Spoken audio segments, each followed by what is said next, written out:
I'm Mitch Abidor, and I'm a translator and a writer, and I've translated over 1,000 documents for the Marxist Internet Archive, anything French, a lot of stuff Spanish, Portuguese, Italian, and Esperanto, and all radical and revolutionary documents. And I published somewhere between 12 and 15 books. I'm really not quite sure.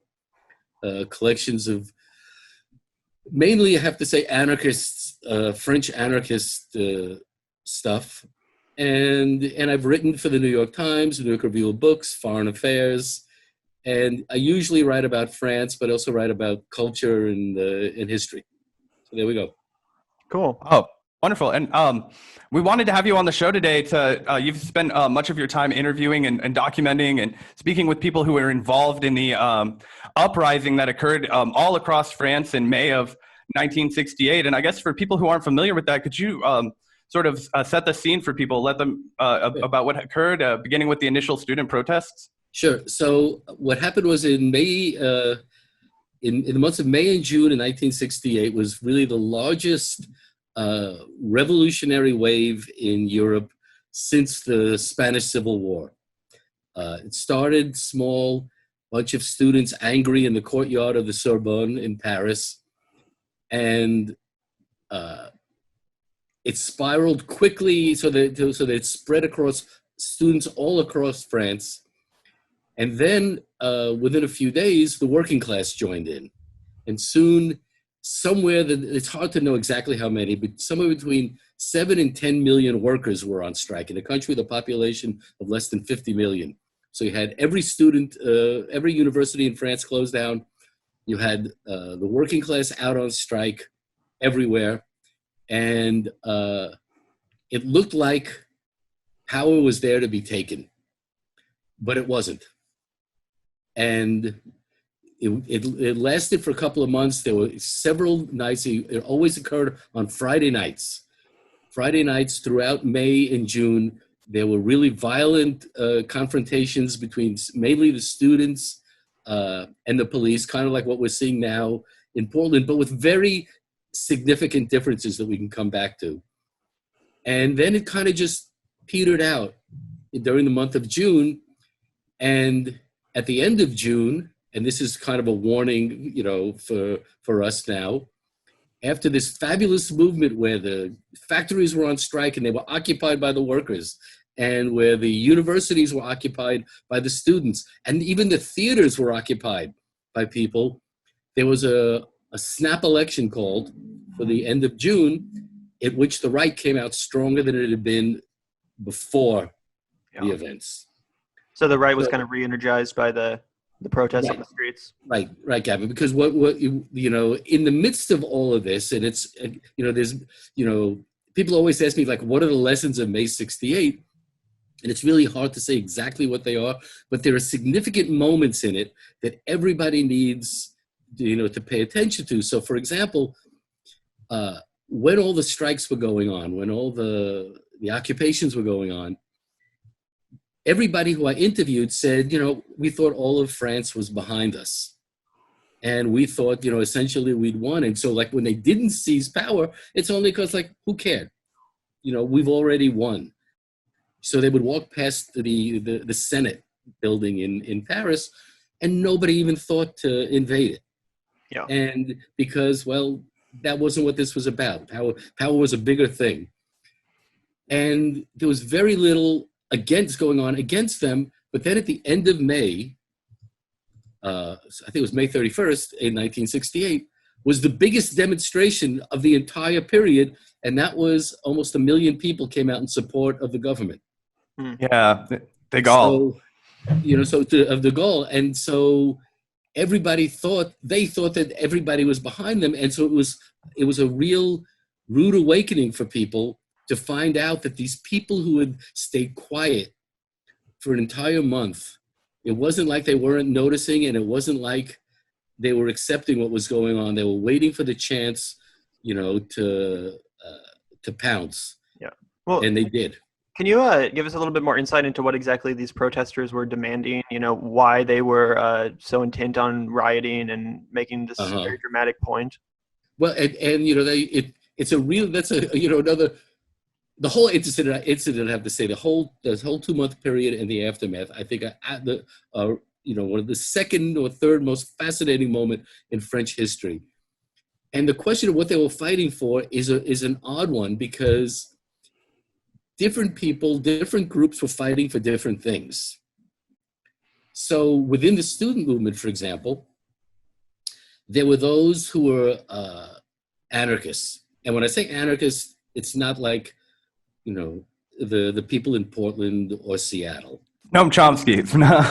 Right, exactly. I mean, these were serious, you know, anarchists, and they weren't, although they loved to fight with the police when those nights came up, but their goal was to change all of French society, not a 3-block area in Portland or like one neighborhood in Seattle. Their goal was to change everything.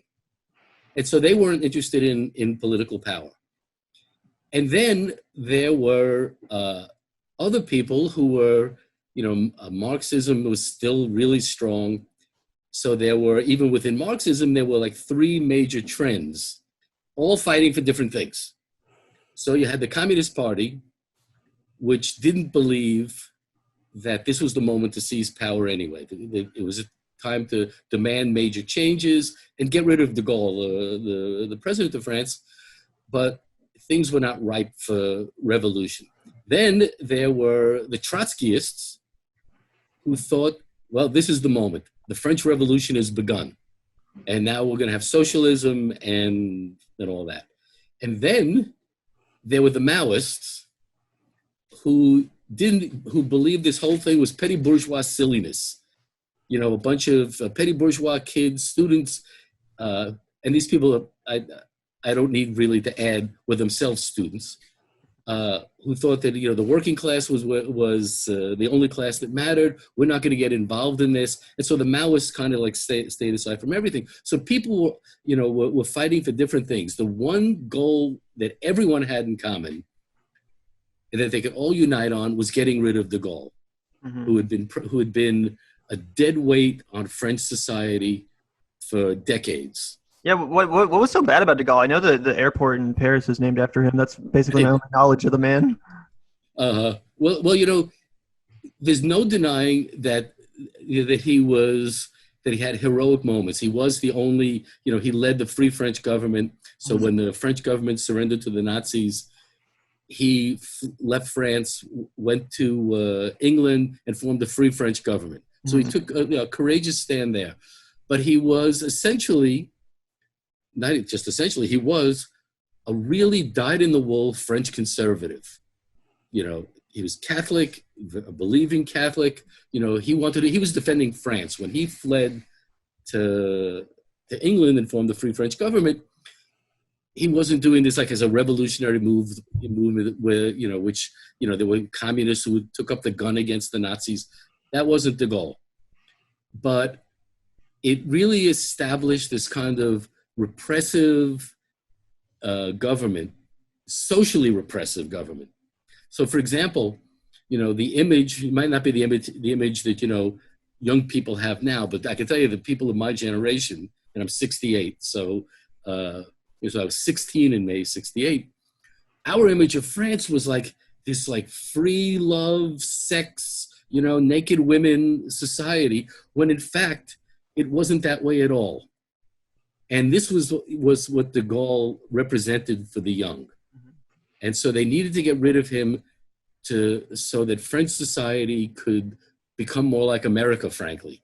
Yeah, so it's almost paralleled the free love movement in America at the time. Exactly paralleled it. And in fact, almost everyone I spoke to spoke of how they were inspired by what was going on in America, what was going on in San Francisco, and what was going on, you know, around America, you know, the student movement here, you know, hippies, free love, all that stuff that was, you know, just part of our life in the 60s. They aspired to it. So, you know, you asked Gavin, you know, what people were fighting for. I mean, that's why like an important part for the young was, and I asked a number of people this, they were fighting to be like America. It's interesting. It's interesting considering one of the things that sticks out to me and Gavin as well, we've talked about it at length, is the fact that if you, as you said, they're fighting to be more like America. It seems like almost now the United States is fighting desperately to be more like France. The French, like most Western European countries, they're far more willing to strike from their jobs. The French are unique in this capacity almost globally in their willingness to, take signs and, cause trouble in the streets. And one of I just wondered is that energy, did that predate the 68 strikes? Is that something that, oh yeah. And I just wondered if you could talk about that and what we can glean as the American left, as we do work to reintegrate workers and labor rights and activism into the American left in a way that we, forgotten for a long time. How do we, also inject it with that spirit of strike? Right. Because, you have to, what everybody's got to be aware of is that, France had a long and glorious tradition of revolutionary activity. So you have, the French Revolution in 1789, which has like a really radical phase in the early 1790s. Our revolution, I was invited to speak at a conference in Paris a couple of years ago about one of the books that I translated on the French Revolution. And I said, compared to the French Revolution, we had never had one. Our revolution really didn't change property relations. It involved, freedom and democracy, but for white people and only a limited number of really just a change in guard, Right, exactly. But whereas the French, they fought to change everything. So they had revolutions in 1789. They had a revolution in 1830. They had a revolution in 1848. In 1871, they had the Paris Commune. Then they had waves of anarchist bombings in the 1890s. They had mutinies during World War I. They had 1936. I'm doing this real fast just so you can see just how many there are here. 1936, there was a major movement that was very much like May 68, except even more radical, all working class. They elected a Popular Front government, socialist, communist radicals in 1936. Then after the war, things kind of quieted down. And that was when, 1968 happens, and then there have been a few movements since, like the Yellow Vests, a much more ambiguous movement, Zach, I have to say, than most people take it to be. It had very strong and noticeable fascist and anti-Semitic tendencies. But we can come back to that. But the Yellow Vest. But what's important is, when I just ran through all of this stuff so quickly, is whereas the French have a tradition of taking to the streets, we unfortunately, since the 1960s at least, have a tradition of turning to the courts and the government for everything. You notice that anytime anything happens in America, you just tack the word gate at the end of it. And that's what it is. Because we think, Americans being, I have to say, fat and lazy and uninterested in most larger issues, and in a country based on selfishness and egotism, we sit home, we turn on the TV, we turn on the radio, whatever, and we wait for somebody else to do for us. And we hope that the courts are going to overturn this or they're going to save that. And people, for the most part, don't take to the streets. That's why what's been going on now since Memorial Day weekend has been so astounding, is that people have taken to the streets. But, I'm not going to ask you guys how old you are, but you look more like the people that are out on the streets than I do. Sure. And so it's when I told the story about people thinking that everybody is behind them. I mean, in fact, most of America is behind the demonstrations. But I went to a number of demonstrations here in Brooklyn. And with the exception of one, I was the person who was over 50. Mm-hmm. As soon as I came there, it shifted the age average a little bit. But anyway, so we don't have that we've completely lost that tradition that we've never had. We did have, strikes and stuff, but when labor unions in America represent 6% of private industry workers.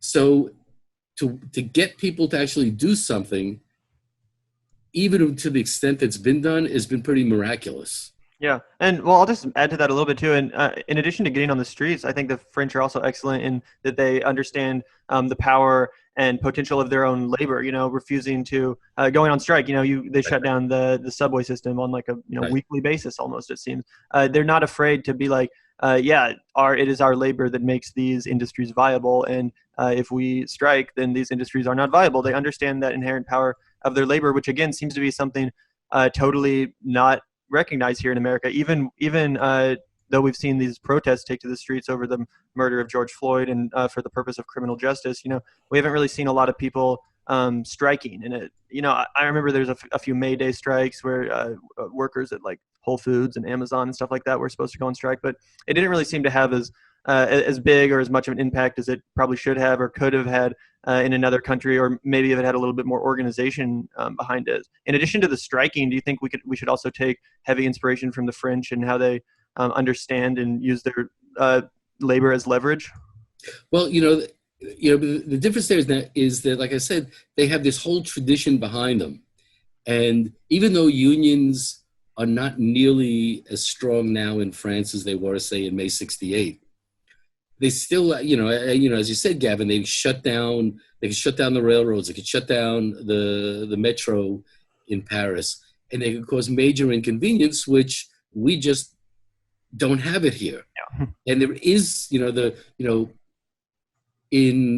the '60s and then the early '70s still, like as radicalism was growing in America, there was all kinds of books that were republished, like books like Strike and what's Adamick's book? In any event, but they tried to revive or to remind us of the tradition of working class militancy. Mm-hmm. The strikes in Flint in 1930, the occupations of factories. But we might as well talk about people riding in chariot races, because the fact that it once existed, the circumstances around it, that made it possible. It would be nice if they still existed, but there was a shocking, the story that I always, I'm pretty negative about everything. The older I get, it's really hard to maintain one's optimism, but it wasn't that many years ago that in Alabama, Volkswagen was opening a plant. And there was a vote on whether or not whether the UAW should have a branch there, if the unions would be recognized by the members of the UAW. And Volkswagen, the company, did an advertising campaign for people to vote yes to become members of the union. Because in Germany, everybody's a member of a union, and the Germans just wanted, it's easier for the bosses also if they have a union to deal with, but it also would have been good for the workers. The workers, though, voted overwhelmingly not to join a union. So, but right, the French, I think that actually leads into a good point. But I just want to stay there for a second. I think sure. a lot of that comes down to, people in America are misled so often, right? There's a tremendous propaganda effort by big business in America, and there always has been, and it's surely increased in the past, 50, 60 years. But I think that I wanted to ask you about the role of the press in '68 in Paris, because I think that having a free press, that's, active, and you see that they've been squashed all over America, local papers. When I imagine that in '68 in France, there was more of a local newspaper presence. Did that play a role in the uprising? And do you think that plays a role in people's involvement in local politics there? But not the way you think, Zach, because what happened was the government, France is a very centralized country, extremely centralized. And so even though there are like local newspapers, they're really not the major papers. All the major papers are in Paris. And so they just get distributed, around the country. Even like the Communist Party, its newspaper, which was very much read at the time, there was one newspaper for the whole country. But what happened was the government tried to control what was shown on TV, which was only, I think in 1968, there might have been more than one TV station. But if there were two, it was a lot. And so when the government controls the TV station and controls what's on it, but what happened was that just caused trouble, because then the workers at the TV station went on strike.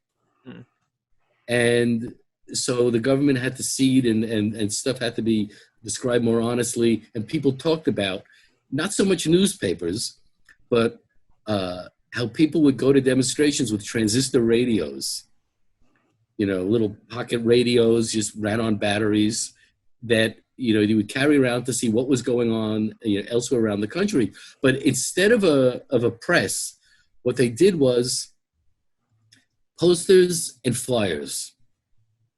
That if there's anything that, May 68 is remembered for, it's its slogans. Be realistic, demand the impossible. Slogans like that. And, take your dreams for reality. And flyers and party newspapers and political stuff given out everywhere. But it was really a time more of the direct spoken word. That people went to an occupied theater, or they went to an occupied lecture hall, and everybody got a chance to speak. So, and on the point of the press, even though the Communist Party at the time had 20% of the vote, it was a major party at the time. It has 1% now. The anti-communism there was really frightening, but they still had their alternative press that was distributed. Like I said, the main thing was people speaking, for themselves to others who would then respond and speak for themselves. So. Yeah. Go ahead, Gavin. Oh, yeah. I just wanted to transition a little bit into talking about the Yellow Vest movement, which we brought up. So, yeah, the Yellow Vest movement kind of popped up recently. They mobilized and really took to the streets of Paris under the administration of Emmanuel Macron, who was, he's kind of a fairly milquetoast, centrist, neoliberal type politician. And, he was certainly preferable to the neo-fascism of a character like Marie Le Pen, who was defeated a couple years ago. But obviously Macron is still, very corporate politician, very neoliberal, far too corporate friendly for a lot of French people, obviously. And, I think we're kind of faced with a somewhat similar situation here in America. We certainly were in 2016, in my opinion. And again, now in 2020 with Donald Trump, being the openly fascist candidate, and now Biden being kind of the corporate friendly neoliberal who's not really any leftist real ideal candidate, but one we're all kind of stuck with anyway, I guess. In your opinion, are both of these evils worth fighting with the same veracity? It's funny because I get different, Macron is pretty horrible human being. His policies are really pretty horrific, but it's nowhere close to what we're living through here. And however, he did when there were the Yellow Vest demonstrations, the police came down on them really hard. Yeah, really hard. And then when there was the strike movement, the Gavin you were referring to after that about reform of pensions, and people were on strike, again, the police came down really hard. And so, and what's happened is this has happened like in the last month or so, a little bit more, that when Macron tried to make some changes as a result of the French version of our demonstrations after George Floyd was killed, and tried to clamp down a little bit on the police and people who were like, what was the word that they used? Proved or suspected or provably suspected of being racist, that they would be disciplined or removed from the police force. The police went nuts, and they went on strike. Yeah, or when I'm sure you saw the horrific video of the man who was walking up to the police officer, the old man, he was savagely beaten. And the entire police force, after those two officers were suspended, they resigned in solidarity. That was in Buffalo here. But in France, what happened was the police would, because they had been the ones to be Macron's strong-arm force, said, look, we were the ones who defended you, and now you're selling us out? So he backed off on all that stuff. Nevertheless, our situation is infinitely worse than what they have in France. Just so you should know, France went into a lockdown. They called it confinement. The same day as New York. They went. It was actually a day before. That was March 17th. It was March 16th. Since June 14th, everything has been totally open in France. Yeah, they're going back to school, right? Everything's totally Everything is back to normal. Yet here we are, nowhere. Yeah, absolutely where we started. Right. And, and Missouri, I see, is now getting, the number of cases is increasing in Missouri. I don't know if it's in Kansas City and St. Louis or. Yeah, and our governor is just a goon for the president. Yeah. Yeah. My wife's in St. Louis, and so I follow, what goes on in Missouri. And I always tell her that she should just be grateful that she left that state. Yeah, it's definitely been on the downward spiral, unfortunately. Right. I don't want to pivot too hard, but one of the introduction in your book made me uses a quote from the journalist Pierre Vincent-Pont. I'm sorry, I don't speak French, but that's a horrible pronunciation. When France is bored. And I wanted to talk to you about that because it struck me so powerfully as the fact that, we've seen videos showing the horrific murder, the brutalization of black men by police before. We saw it in Ferguson, Missouri, very close to here. We saw it in New York with Eric Garner. We saw it in Chicago with Laquan McDonald, in Florida with Trayvon Martin, who wasn't killed by police but was murdered on camera.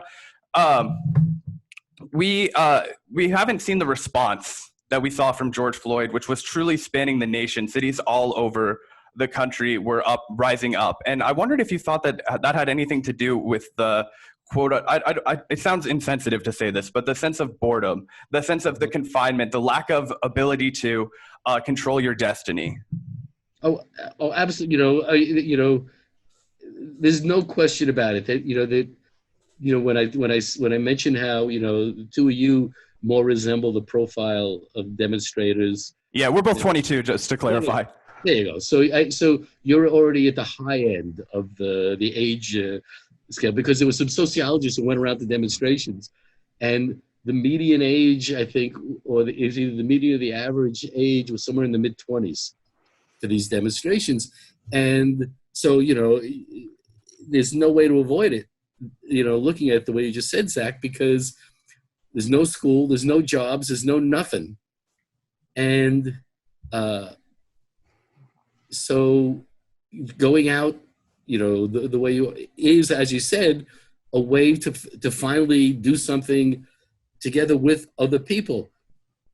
Because why this particular event at this particular time? This was horrible. What happened with George Floyd? But you also had like what happened with the woman in Central Park. Who like reported the man that was bird watching. Yeah, the bird watching.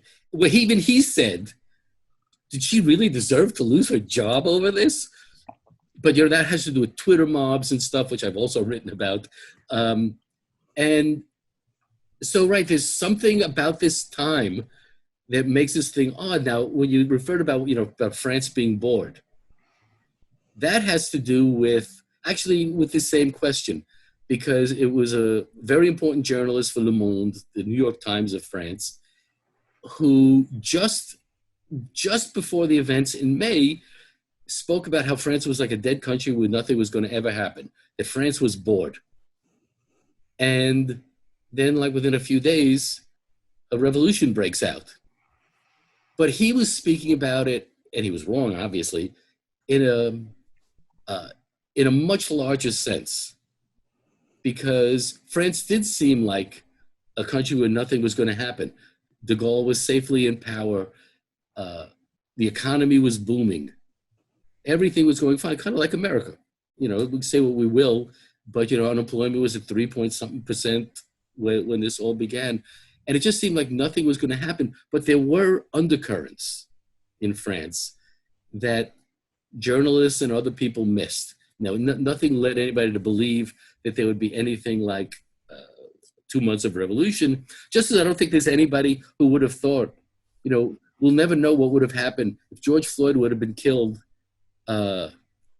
in late February.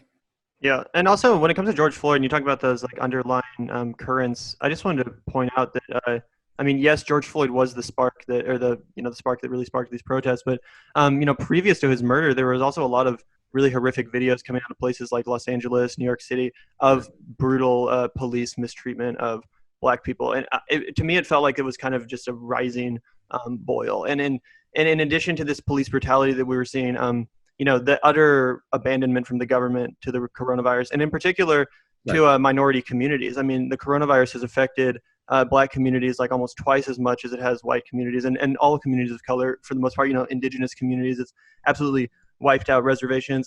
All these vulnerable communities just being totally abandoned by their government. So, I mean, I would say that it wasn't quite just boredom. I think that this was a real, reaction to oppression. And Zach and I were at the protests, and most people were making their demands pretty clear. It wasn't just a blind expression of rage. No justice, no peace.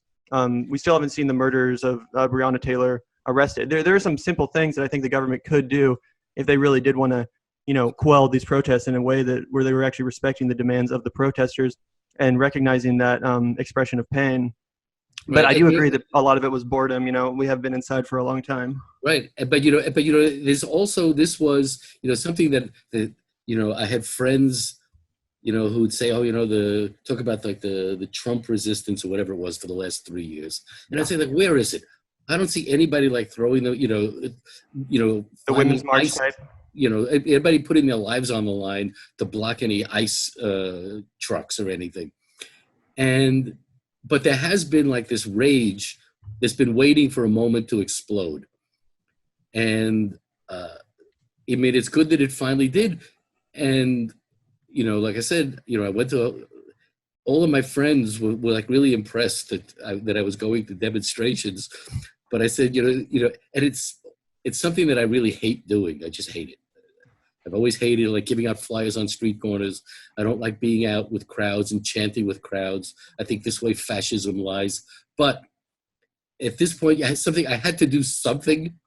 And in that case, in that regard, I think that that I'm representative, even though I was way off the age chart on this. Yeah, I wonder if it is up to, and this is something that it was, I think, clear. It also in France in '68 is that it was the students, it was the young people that were very much pushing the Overton window radically.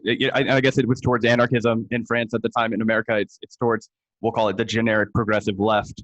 I think that I wanted to ask you specifically about the strategies and march here. Obviously, you've made your opinion clear. You were featured in the New York Times, talking about, the necessity of getting Trump out of office, essentially, right? There's a lot of disagreement on the left, let's call it that way. I think it's pretty clear at this point that, Donald Trump is not responding to protests. He's responding with, brutal crackdowns, fascism. Joe Biden is going to be the lesser evil, if you want to call it a Faustian bargain. I think for me, it's a clear decision.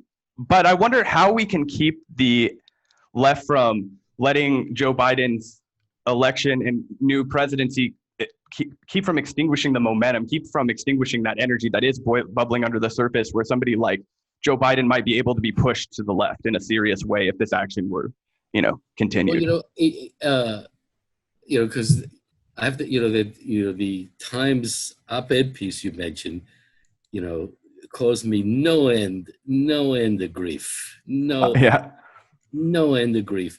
I was like called every name in the book, as was my son, for defending me, and some person on Twitter. I was on Twitter.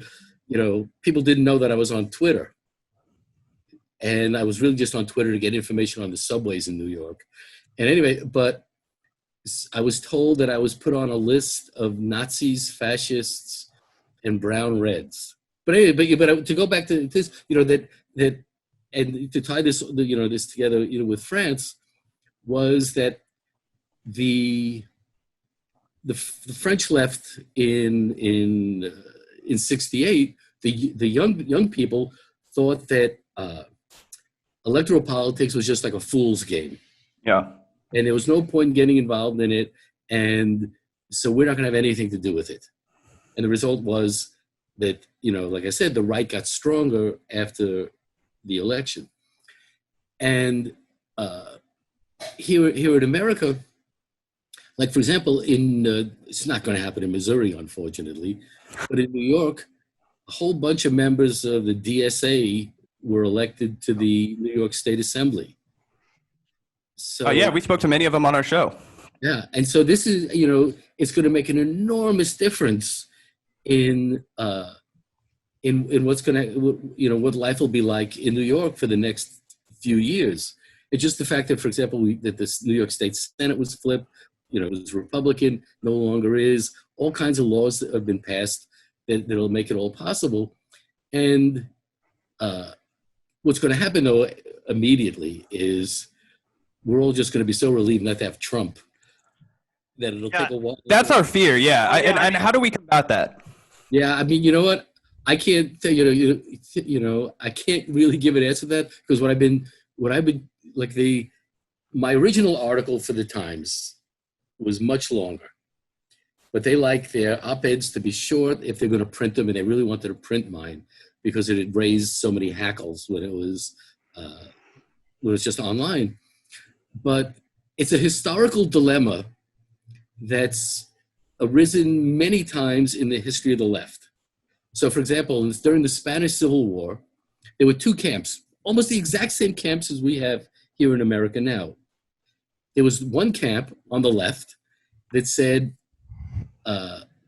what we need to do is, in order to encourage people to be politically active, is we need to occupy all the factories, expropriate all the capitalists, turn the land over to the peasants, and then they'll all want to participate in the revolution, and then we'll be in power forever, and we'll defeat fascism.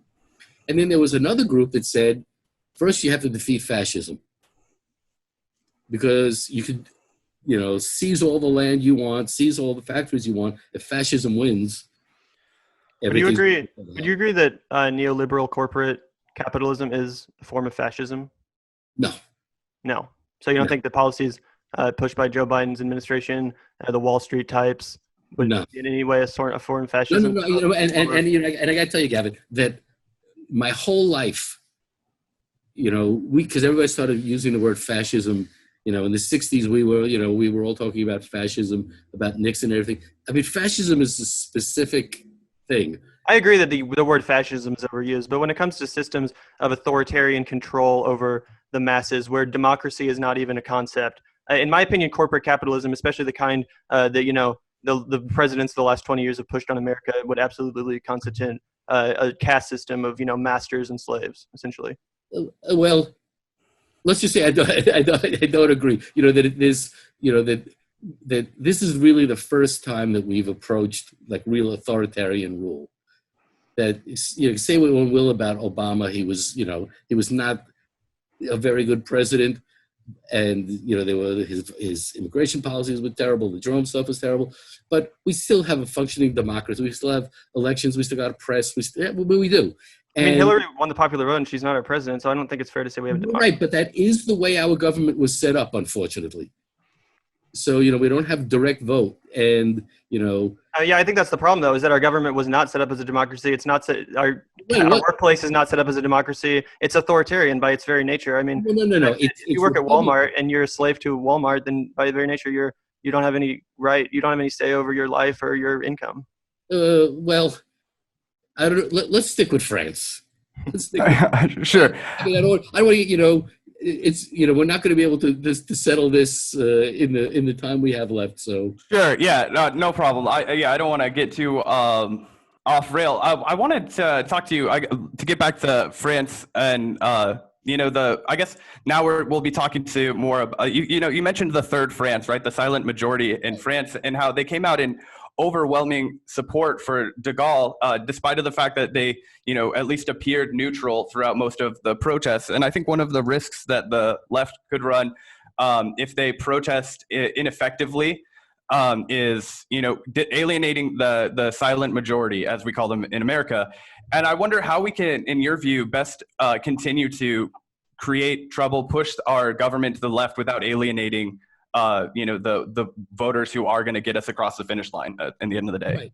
And I think that some of the stuff that's going on, strangely enough, in Portland, you know, I was, you know, I think it's just terrific. The lines of veterans, moms, and dads is a terrific tactic, because instead of this being a matter of, you know, people view it as black bloc or whatever, that when you have veterans, moms, dads, and now I see that in Portland they also have lawyers and healthcare workers, and that was so that when it becomes a broader group that's out there making the, you know, demonstrating, then you have a much less of a, there's much less of a risk of alienating everything. Because if Fox is showing nothing but people with hoodies throwing water bottles and stuff,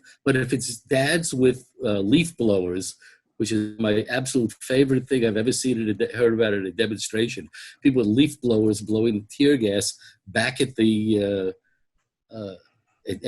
Trump's goons, is just fabulous. Yeah, I think that's 100%. Do you think that that's something that we'll see continue to spread across the country? Obviously, Portland is a unique point because it was just a separate city from where, you know, George Floyd actually occurred. It's not like we're seeing this in Minneapolis. So I wonder, you know, and obviously you're living in New York, so there's, I'm sure, numerous protests. There's still protests that continue on in Kansas City.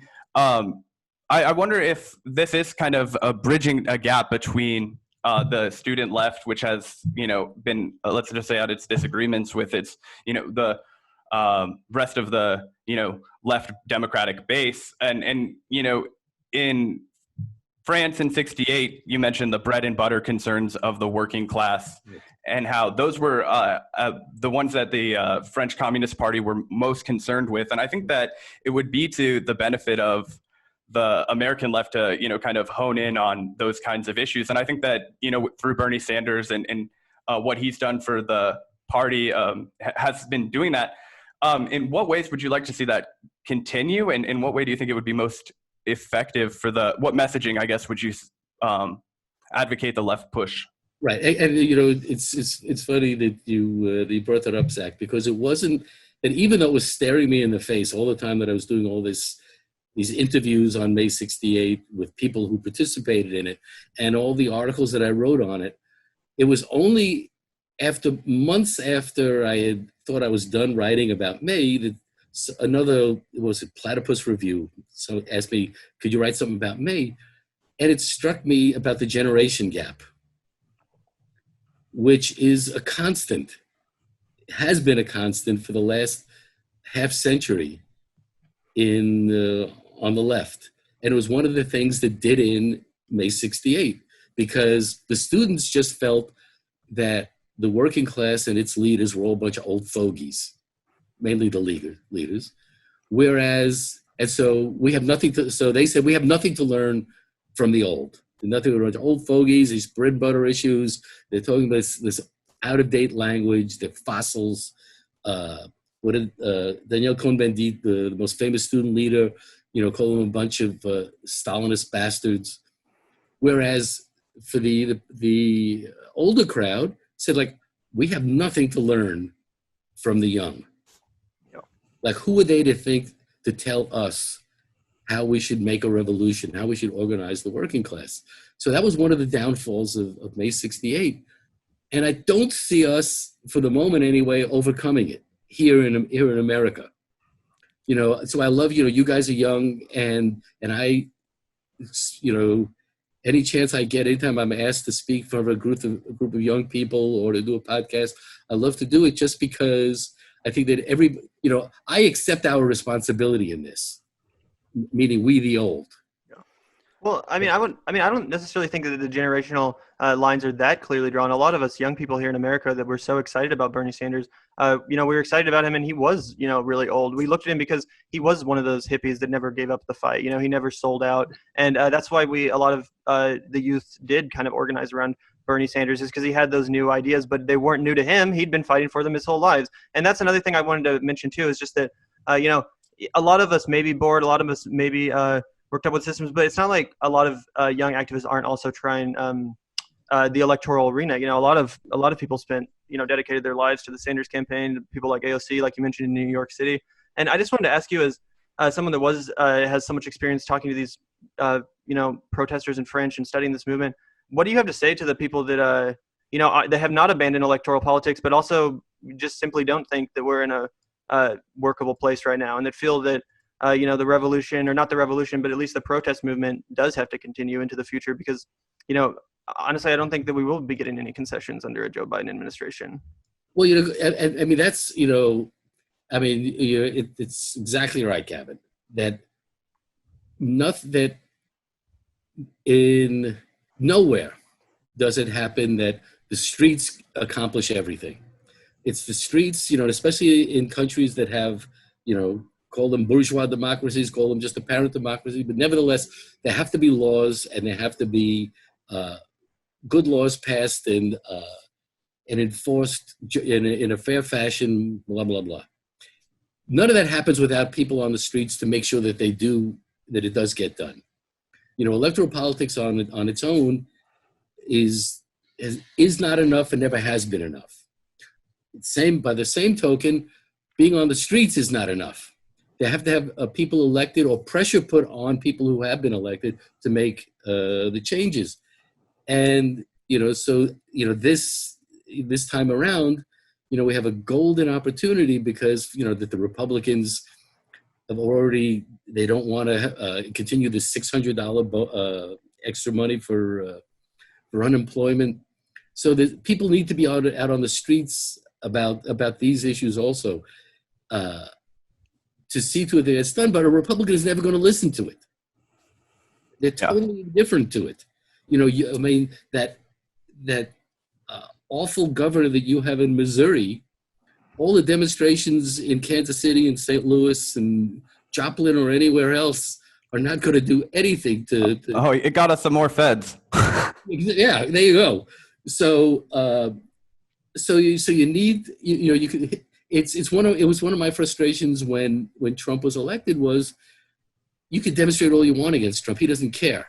He personally doesn't care. He's not going to change any of his policies. That doesn't mean it's not right to demonstrate. Yeah.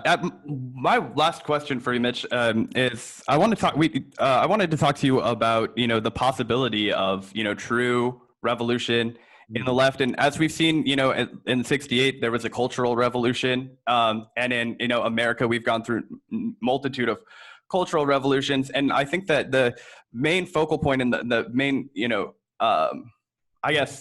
problem that I'm seeing here is that, capitalism, is just fine with cultural revolutions, right?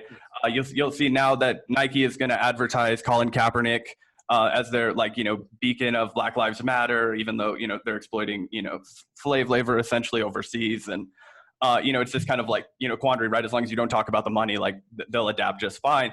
How do we continue to critique that, and is it possible to break that cycle of just being stuck with the cultural revolution and not getting the economic follow-up?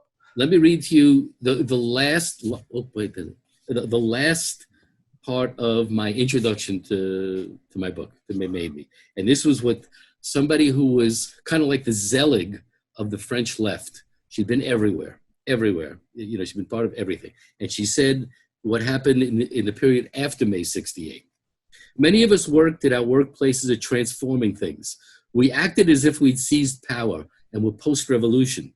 But while we were doing this, while we assumed intellectual hegemony, we didn't notice that the bosses were reorganizing.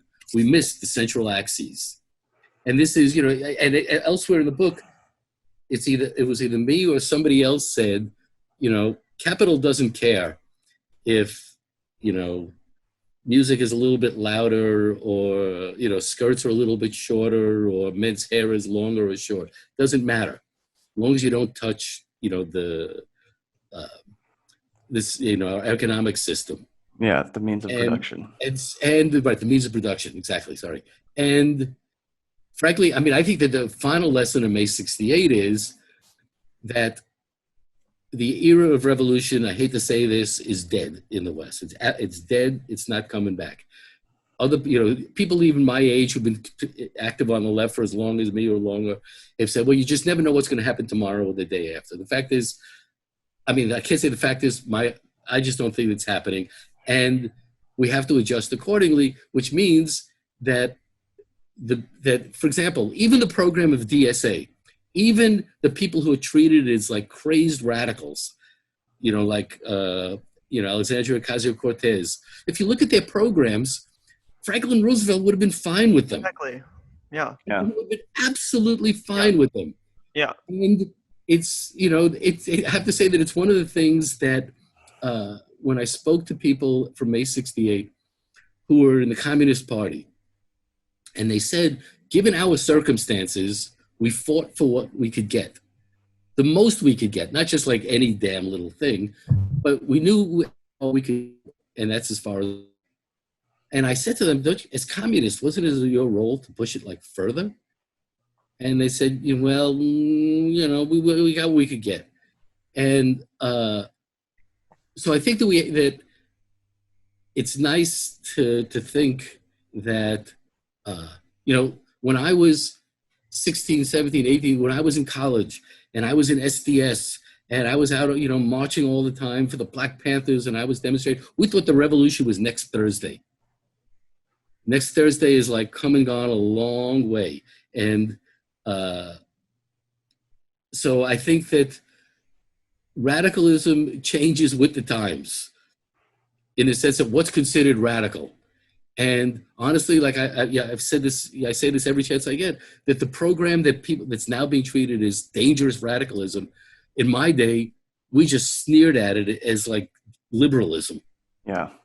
Yeah, and meanwhile, the reality around us has also become, in many ways, more radical. I mean, so many people now have, don't have the ability to go to school or to get a job, things that were, more available to people just 50 years ago. It seems like, along with that, literally the power structures around us have gotten to an unacceptable point, with people not having healthcare, being able to have a self-determining future. It almost seems like you're right that we need to be even more radical in our demands to adjust to the fact that so little progress has actually been made over the last 50 or so years. But that as I hate to use this, but as I've gotten older, like the people whose writings and thinking I admire have completely changed. I still have all my old volumes of Che Guevara that I got back in the 60s. But there are people that at this point in my life, and which is not the same point as your life, I'll be long, long, long dead by the time you get to my age. I just want to see something get better. And I know it's hard for young people to accept that that's a goal, but I ain't got that much more time to go. And to see universal health care and to see people not being evicted, and these small victories that we would have disdained once upon a time are now revolutionary in reactionary times. Let's be clear about it. When you live in reactionary times, even what Bernie wants. By the way, Bernie, as you might have heard in my accent, went to the same high school as me. Oh yeah, you guys are both from Brooklyn. Yeah, he was bar mitzvahed across the street from my house. Nice. And he grew up 4 blocks away. But Bernie, considered like a wild-eyed radical, but he was a member of the Socialist Party, which we all thought was a joke. Exactly. Yeah. Yeah. Well, that's honestly my only major issue with Biden. It's just like voting for him, co-signing that is just, it almost seems like we're allowing the Democratic Party to be shifted that much to the right, the Overton window to be. I just hate to accept such a dynamic, such a false. Well, can I just say one thing on on that, Gavin, and maybe this might be a good place. I don't know. It's for you guys to decide where we end, because I think we're out of time. It was the thing that I said in my Times piece was. And this was something that I heard somebody say 4 years ago when people said, well, if Bernie doesn't get the nomination, we're not voting for him. I said, it's very easy to say that when you're not Mexican and going to be the one deported. Obama was the deporter in chief under the Biden-Obama administration. But the fact is, if there's no chance that Biden would be putting children in cages. I think there's a chance he would be keeping troops in Afghanistan and slaughtering brown children overseas, though. I don't see the difference personally, but I see what you mean. The difference would be, I'll tell you what, let's make a date. 4 years from now, Gavin, let's do this again. Okay, so that after Biden, he's died midway through his term, whoever his vice president is now president. It will not be what this is. I agree that the New York Times will not make it seem as bad. I just have one more question, Mitch, before we get hung up on this argument. You mentioned that the people that you kind of revered when you were our age were not the same as the people that you're interested in reading now and the voices that you find as valuable. If you could just suggest what's one writer that you maybe didn't pay any mind to when you were 22, but now would have given a second look at. Well, okay. The sad thing is that the best of them isn't translated. You might be able to find his stuff online. Writer named Cornelius Castoriadis. Okay, he was a Trotskyist who then saw that he kind of like Herbert Marcuse, he saw that the working class was no longer the revolutionary class. So an easier one to find is Herbert Marcuse. Herbert Marcuse. One-dimensional man. I have to say that for everybody who's listening to this, and for you guys, Zach and Gavin, Marcuse was like, he said that youth was the revolutionary class. Okay, and he was wrong because youth is not a class. However, One-Dimensional Man, which I wasn't able to read when I was 16 when I first got it, and I read it a few years ago finally, is an absolutely brilliant book. And it's also a book that I think, the other Marcuses that I've read since then are books that really deserve to be looked at again. So that's what I would say. Because the other writers, like Jean Jaurès, are people who aren't translated, unfortunately. Well, Mitch Abidor, we thank you so much for your time today. We obviously appreciated taking the time to talk with us and having a lively discussion. It was really great to hear your perspective on France in '68. Thanks, Zach, Gavin. I'm glad you guys invited me. This was great fun. It was awesome. Thank you so much. I appreciate your insight and everything you experienced. Fascinating stuff. Okay, great. Thanks a lot, guys. Thank you. Bye-bye.